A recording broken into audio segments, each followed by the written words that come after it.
Good afternoon, everyone. I am Dr. Devendra Patel, consultant physician. I have special interest to treat cases of infectious disease, diabetic, hypertensive और cardiac related case.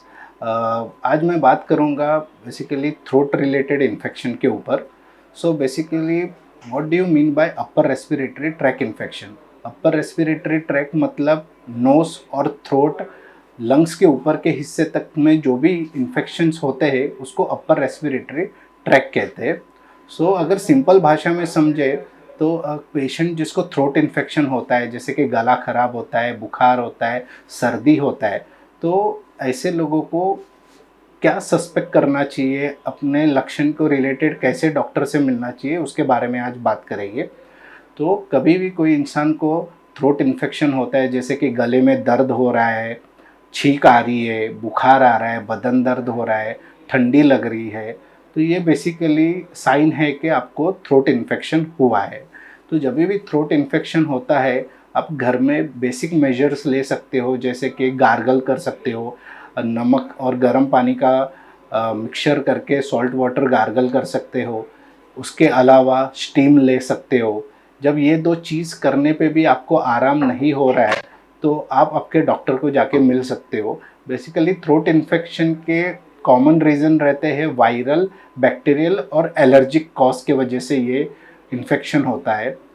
Allergic basically जब आपको कोई चीज़ से allergy है, जैसे कि धूल हो गया, कि एनवायरमेंटल चेंज होता है, तो एलर्जिक इन्फेक्शन होने का चांस होता है. दैट इज़ एलर्जिक राइनाइटिस होता है, एलर्जिक थ्रोट इन्फेक्शंस होते हैं. तो ऐसे में आप प्रिकॉशंस ले सकते हो, मास्क पहन सकते हो, आपके डॉक्टर के पास जाके आप एंटी एलर्जिक दवाई लोगे तो आपको आराम हो जाता है. दूसरे कारण रहते हैं viral fever and bacterial fever. Viral fever काफ़ी टाइप्स के हैं, उसमें कॉमनली इंडिया में अभी पाए गए हैं that is a swine flu and Covid infection, जो थ्रोट इन्फेक्शन करते हैं. स्वाइन फ्लू और कोविड इन्फेक्शन में बेसिकली पेशेंट को बुखार आएगा, ठंडी लगेगा, बदन दर्द होगा, थ्रोट पेन होगा, और जब ये कॉम्प्लिकेट होते हैं तो लोअर रेस्पिरेटरी ट्रैक इन्फेक्शन भी करते हैं. दैट इज़ के लंग्स में भी इन्फेक्शन इसका स्प्रेड हो जाता है. जब कॉम्प्लिकेशन होता है तो फिर दम भी लगने लगता है पेशेंट को.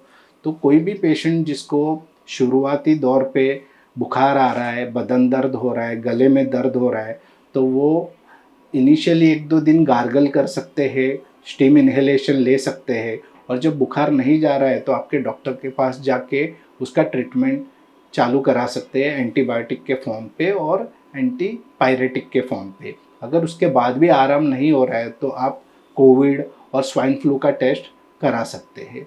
और लास्ट चीज़ बैक्टीरियल इन्फेक्शन. बैक्टीरियल इन्फेक्शन में भी लक्षण तो सेम ही रहेंगे, बट वो एंटीबायोटिक से अच्छा रिस्पॉन्ड करते हैं. Thank you so much.